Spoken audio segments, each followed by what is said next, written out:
आपको संभव हुआ तो मेरे पीछे खड़े रहो, नहीं रहा तो फर्क नहीं पड़ता। मेरा गया तो गया पथ, चिंता नहीं।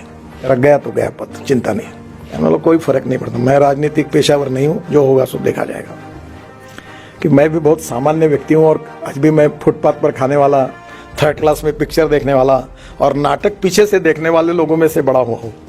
तो मुझे वो जीवन बड़ा अच्छा लगता है। जेट प्लस सिक्योरिटी गार्ड अड़चने आती है तो मैं सबको रात को छोड़ने के बाद फिर निकल जाता हूँ फुटपाथ पर, क्योंकि वो मैं वहाँ अक्सर मुझे मेरी औकात की याद दिलाती है। जब गांधी जी अक्सर ये कहते थे कि कानून का पालन तो होना ही चाहिए। मैंने आज तक जीवन में किसी अधिकारियों को कानून तोड़ने के लिए कहीं नहीं कहा। मैं कहता हूं break the law up to the last limit of breaking point. और ये समझो कि इसमें स्पिरिट क्या है।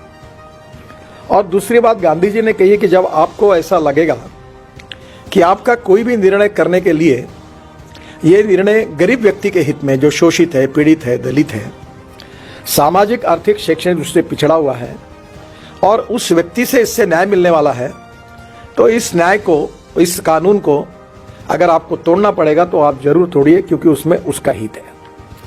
पर जब कानून तोड़ते हुए किसी व्यक्तिगत स्वार्थ के लिए, किसी और उद्देश्य से जब तोड़ोगे तो वो गलत होगा। मुझे बहुत अच्छा अनुभव आया। मैं महाराष्ट्र में मंत्री था और अमरावती जिले में एक मेड़घाट तहसील थी और वहां 2500 बच्चे कुपोषण से मर गए। और वो मरने के बाद काफी वर्ल्ड लेवल पर काफी हाहाकार मचा। आपको याद होगा, ये 96-97 की बात थी। तो हमारे मुख्यमंत्री जो थे मनोहर जोशी, वो मुझे कहते थे कि नितिन, ये कैसी स्थिति है, ये मेड़घाट में 450 गांव है, एक भी गांव में रास्ता नहीं है, ये लोगों का कैसे होगा। तो फिर वो बार बार, मैं भी पीडब्ल्यू मिनिस्टर था, मीटिंग करवाता था और फॉरेस्ट एंड एनवायरनमेंट के चीफ कॉन्जर्वेटर ऑफ फॉरेस्ट आते थे और 4 से 5 बार मनोहर जोशी उनको कहते थे। एक बार उन्होंने कहा, जब मैं सुन रहा था, उन्होंने कहा की तुम्हाला काहीच वाटत नाही का, इतकी लोक मेली, इतक्या गावात रस्ते नाही, मुलं शाळेत जात नाही, तुम्ही काम नहीं करू देत, आपको कुछ भी नहीं लगता। 2500 बच्चे कुपोषण से मर गए, बच्चे स्कूल में नहीं जा सकते, वहाँ के किसान है, उनका उपज मार्केट में नहीं जा सकती है, इलेक्ट्रिक की लाइन वहाँ नहीं गई, सब काम आपने रोक दिया फॉरेस्ट एनवायरनमेंट एक्ट के आधार पर, आपको इसका कुछ भी नहीं लगता आपको। तो चीफ कॉन्जर्वेटर ऑफ फॉरेस्ट ने कहा कि sir, I am very sorry, पर मुझे आपको जवाब देना है तो यही है कि I am helpless, I can not do anything. तो मनोहर जोशी जी आगतिक हो गए। तो एक कुलकर्णी करके कमिश्नर थे, वो भी बड़े सुसंस्कृत और अच्छे अधिकारी थे। तो फिर मेरे से रहा नहीं गया, तो मैंने कहा सर, ये तुम्हारे बस का काम नहीं है, ये ऐसे काम में मैं बहुत माहिर हूँ, तुम एक काम करो, ये मेरे ऊपर छोड़ दो, मुझे कोई चिंता नहीं क्या परिणाम होते हैं और मैं ये काम करूंगा। आपको संभव हुआ तो मेरे पीछे खड़े रहो, नहीं रहा तो फर्क नहीं पड़ता। मेरा गया तो गया पथ, चिंता नहीं। मैं गया। एक मर्चेंट नाम के दरियापुर में, परतवाड़ा में रहते एक मुस्लिम अधिकारी, सुपरिटेंडिंग इंजीनियर थे। मैं राजदूत पर, उस समय राजदूत थे, उसमें पूरे जगह पर घूम कर आया, कोई रोड नहीं।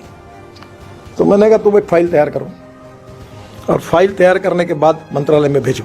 वो ऐसे थे, बहुत अच्छा अधिकारी, अभी भी है वो फाइल मुंबई में आई और फिर आकर वो फॉरेस्ट के ओपिनियन, इसके ओपिनियन होने के बाद आई, वो मेरे पास आई और मैंने उसमें लिखा कि मानव अधिकार की दृष्टि से इन लोगों को गांव में जाने के लिए रोड नहीं है, ये दुर्भाग्यपूर्ण है, ये उनका सामाजिक, आर्थिक और शैक्षणिक शोषण है और इसके लिए परमिशन नहीं देना गलत बात है। और इसलिए मैं मंत्री होने के नाते ये निर्णय देता हूँ कि एक्ट कुछ भी कहे, मैं ऐसे आदेश देता हूँ कि यह 450 गांव में रोड बनने चाहिए और इसके बाद एक्ट के आधार पर कोई अगर इसकी रिस्पॉन्सिबिलिटी फिक्स अप होगी तो मैं जब तक मंत्री हूं तब तक और उसके बाद में भी ये व्यक्तिगत मेरी जिम्मेदारी होगी और उसके लिए मैं जिम्मेदार रहूंगा। ये लिखकर मैंने तांबे करके, हमारे सेक्रेटरी थे, उन्होंने देखकर उन्होंने कहा कि तुम साहब आपने ऐसे कैसे लिखा। मतलब कोई फर्क नहीं पड़ता, मैं राजनीतिक पेशावर नहीं हूं, जो होगा सो देखा जाएगा।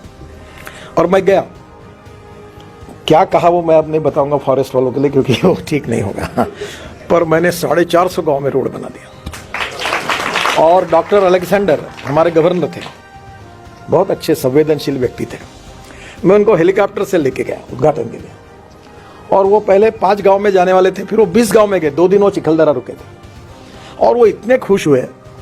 और फिर हाईकोर्ट में एक PIL भी हुई, तो कोर्ट ने कहा ये वायलेशन है। तो फिर डिपार्टमेंट को सरकारी अधिकारी बोल रहे थे एफिडेविट करना है, हमें मेरा नाम लिखो, जो सजा करनी है कोर्ट को मुझे करने दो, क्योंकि इट्स माय डिसीजन। गई तो वो डर गए, बोले ऐसा कैसे लिखना चाहिए। मैंने बोला कोई फर्क नहीं पड़ा, politics is the instrument of socio economic reform. अगर मैं मंत्री होने के साथ अगर गरीब व्यक्ति को न्याय नहीं दे सकता, कोई बात नहीं, जो होगा सो देखा जाएगा।